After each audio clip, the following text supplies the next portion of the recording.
அடுத்த ஒரு கேள்வி கேட்குறாரு, வஹாபி என்றால் யார், என்ன அர்த்தம்னு கேட்குறாரு. வஹாபிங்கிறாங்களே, வஹாபின்னா யார்? இவங்க யார்? செய்யதுத்தீன் கத்தாரில் இருந்து அவர் கேட்குறார். முதலாவது கேள்வி. அதாவது வஹாபிங்கிற வார்த்தை என்ன பொறுத்த வரைக்கும், இது ஆரம்ப காலத்திலேயே இந்த வஹாபின்னு ஒரு கூட்டத்தார் இருந்தாங்க. அவங்க யாருன்னு கேட்டால், இப்னு ருஸ்தம்னு ஒருத்தர் இருந்தார். அவர் இந்த இபாலின்னு சொன்னோம்ல, அந்த ஓமானில் இருக்கிறாங்கன்னு, அந்த குரூப்புடைய தலைவரில் ஒரு ஆள் அவர். அவங்களுக்கு தான் ஆரம்பத்தில் என்ன செஞ்சாங்கன்னு கேட்டால், அவருடைய பேர் வந்து அப்துல் வஹாப் இப்னு ருஸ்தம். இவரைத்தான் 2ஆம் 3ஆம் நூற்றாண்டுகளில் வஹாபின்றாங்க. அவருடைய பேர் அப்துல் வஹாபாக இருந்ததுனால மூத்தசிலா கொள்கை, அதாவது அரசாங்கத்துக்கு எதிராக புரட்சி செய்யணும் அப்படிங்கிற ஹாரிஜியா கொள்கையில் இருந்ததுனால அவருக்கு என்ன பேர் வச்சாங்கன்னா, அவருடைய கூட்டத்தாருக்கு வஹாபிகள் என்று பேர் வச்சாங்க. இந்த வஹாபிங்கிற பேர் வந்து ஒரு கெட்ட பேராக ஆரம்பத்தில் வைக்கப்படுகிறது. எதனால் வைக்கப்படுகிறது? அதை சொன்னவர் வந்து அப்துல் வஹாப் இப்னு ருஸ்தம்ங்கிறவர். அவருடைய கொள்கை என்னன்னு கேட்டால், அரசாங்கம் வந்து சரியாக இல்லைன்னு சொன்னால் எதிர்த்து புரட்சி செய்யலாம் அப்படின்னு சொல்லி ஆயுதம் ஏந்தி யுத்தம் செய்கிறது சரி பல கொள்கை அவங்களுக்கு இருக்கிறது. பிரதானமான ஒரு கொள்கை இது. இந்த கொள்கையில் இருந்ததுனால அந்த கூட்டத்தாரை குறிப்பிடுவதற்கு என்ன பேர் வச்சாங்கன்னா வஹாபின்னாங்க. அது ஒரு கட்டத்தில் அந்த கொள்கை நாலஞ்சு போய் அவர் ஒன்றுலாம் போய் அது அப்படி வஹாபியாங்கிற பேரை சொல்லாமல் மறக்கடிக்கப்பட்டு போன பிறகு தான் இந்த சவுதியில் வந்து முகமது அப்துல் வஹாப்னு ஒருத்தர் என்ன செய்கிறாரு, பிறக்கிறார்.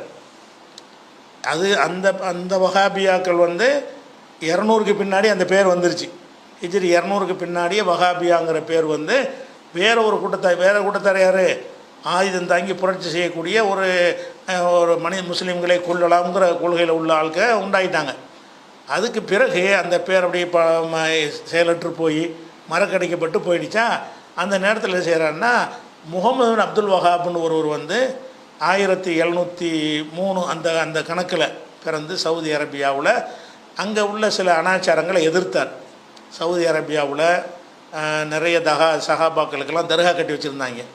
தர்கான்னா நாகூர் ஏற்பாடில் செய்கிறதெல்லாம் மிஞ்சி அநியாயம் நடக்கக்கூடிய விஷயத்தில் அந்த தர்காக்கள்லாம் அமைந்து இருந்தன. ரசூலுல்லாஹ்வுடைய இறக்கஸ்தலத்திலே அவ்வளவு அனாச்சாரங்களையும் சேர்த்து நிறைவேற்றினார்கள். துருக்கியர்களுடைய ஆட்சியில் இருக்கும்பொழுது, துருக்கியுடைய கையில் இருக்கும் பொழுது அவ்வளவும் செஞ்சார்கள். பத்ர் சஹாபியோட உஹது எல்லாத்துலேயும் பண்ண அநியாயங்கள்லாம் கொஞ்சம் நஞ்சம் இல்லை.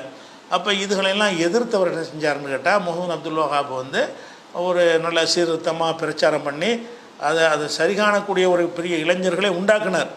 அதாவது மக்களை வென்றெடுக்கும் அளவுக்கு அவர் பிரச்சாரம் பண்ணார். பேசிட்டு போயிடல, அந்த கருத்தை புரிய வச்சு தெளிவுபடுத்தக்கூடிய திறமை இருந்தால் தான் மக்களை வென்றெடுக்க முடியும். அவர் வென்றெடுத்தார், தனக்குன்னு ஒரு பெரிய கூட்டத்தை உண்டாக்குனார்.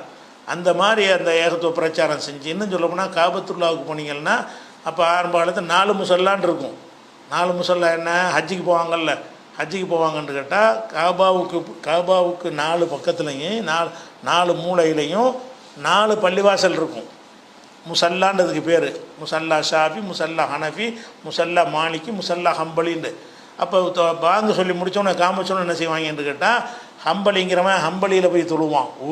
ஒரு டைமில் ஒரு இடத்துல 4 இமாமை கொண்டு 4 தொழுகை நடக்கும். அதெல்லாம் ஒழிச்சு கட்டினார். இப்போ எல்லோரும் ஒரே மாதிரி தான் தொழுகிறாங்க, ஒரு முசல்லா தான் இருக்குது. அப்போ 4 முசல்லா அப்படி எல்லாத்தையும் ஒழிச்சு கட்டின ஒரு சீர்திருத்தவாதியாக அவர் இருந்தார். அது இந்த துருக்கியர்களுக்கு, இந்த கபர் வணங்கிகளுக்கு பிடிக்கலை. அவர் டேமேஜ் பண்ணுறதுக்கு என்ன செஞ்சாங்கன்னு கேட்டால், இவருக்கு ஒரு பேர் வைக்கணும்ல, அதுக்காக வேண்டி இவர் வஹாபின்ட்டாங்க. ஏன் அந்த பேரை தேர்ந்தெடுத்தாங்கன்னு கேட்டால், ஏற்கனவே இந்த வஹாபிங்கிற ஒரு கெட்ட பேராக இருக்குது.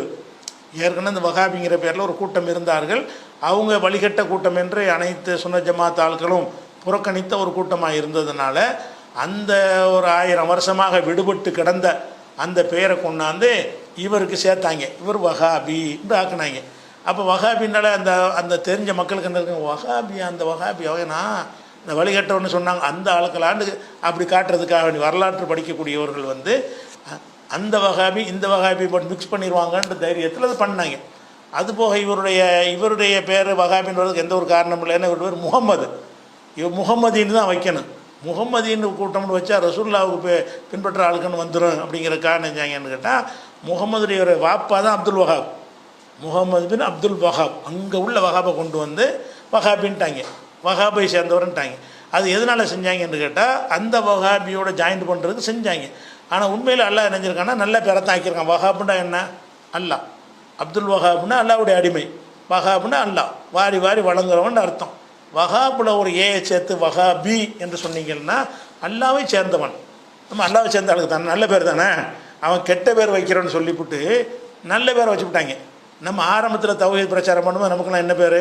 நஜாத்துக்காரங்க. நஜாத்துன்னு வெற்றி, நல்ல பேர் பாருங்கள். அவர்கள் நம்மளை திட்டுவதற்கு வைக்கிற பேர் கூட என்ன பேராக இருந்துச்சு?